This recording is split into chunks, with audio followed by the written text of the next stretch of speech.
वैष्णव नवनीत प्रिया जी गोपाल जी की सेवा करता था, लेकिन उसके घर में इतनी दैन्यता थी कि एक बार का भोजन ही 3 बार में पाया जाता था, दोबारा बनाने की सामग्री नहीं इकट्ठी हो पाती थी।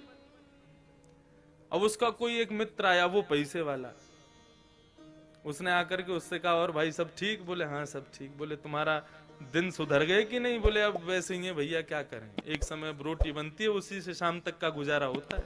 बोले अच्छा तुम पूजा वूजा करते हो क्या? बोले हाँ। बोले किसकी करते हो? बोले गोपाल जी, नवनीत प्रिया जी, लड्डू गोपाल, इनकी पूजा करता हूँ। हंसने लगा मित्र, इनकी सेवा करते हो? अरे ये भी बेचारे जब इनको पूतना मारने आई ना, स्तनों में विष लगा के, तो ये भी नेत्र बंद करके शंकर जी से मदद मांग रहे थे कि पूतना के स्तन के विष को तुम पी जाओ। अरे जो अपनी रक्षा स्वयं नहीं कर पाते, तुम्हारी रक्षा क्या करेंगे? इनसे बड़े शंकर जी हैं, शंकर जी को ले आओ, तुम उनकी सेवा शुरू कर दो। अब बेचारा मरता क्या नहीं करता, सब कर लेते हैं।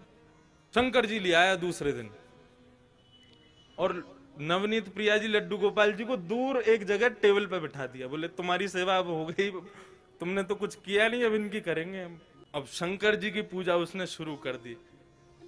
खूब रुद्राष्टाध्यायी से अभिषेक आदि सब करने के बाद में अगरबत्ती जला करके और त्रिपुंड लगा लिया। पहले तो उर्दपुंड लगा रहा था, अब त्रिपुंड लगा करके ओम नमः शिवाय जप करने लगा।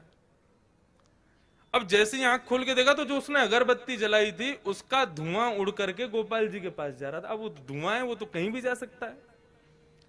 अब जैसे ही गोपाल जी के चारों तरफ उसने धुआं देखा तो ठाकुर जी के पास जाके क्या बोलता है, इतने वर्षों से सेवा कर रहा था, तब तो मेरी नहीं सुनी, आज दूसरे किसी को ले आया तो चिढ़ के मारे उसकी अगरबत्ती भी खुद ही सूंघ रहे। ठाकुर जी को बोला तुमको यहाँ बैठने ही नहीं दूंगा, अलमारी में बंद करूंगा। जैसे ही ठाकुर जी को इस भाव से उठाया, ठाकुर जी प्रकट हो गए वहां पर, चरणों में गिर पड़ा। बोले महाराज आपने आज तक मुझे दर्शन नहीं दिए, शंकर जी के आती दर्शन कैसे हो गए? बोले देख ये भेद बुद्धि मत रख, मुझ में शंकर जी में कोई भेद नहीं है, और शंकर जी आए इसलिए दर्शन दिए ऐसा भी नहीं है।